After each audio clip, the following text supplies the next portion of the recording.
Happy Sunday. Just got a good pray in. Hope you did too. So we're going to cut this bucket down, all right? It's a heavy 5/8, whatever that would be, in 16th, 64th inch, all right? Use the ocicillator.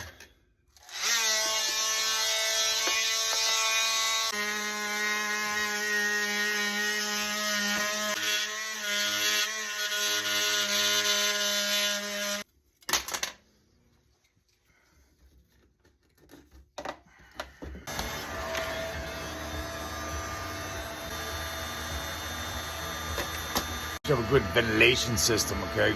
Not everybody else is immune to the fume like I am, so definitely got to trim the windshield, but we got the 2-jack leveling system, huh?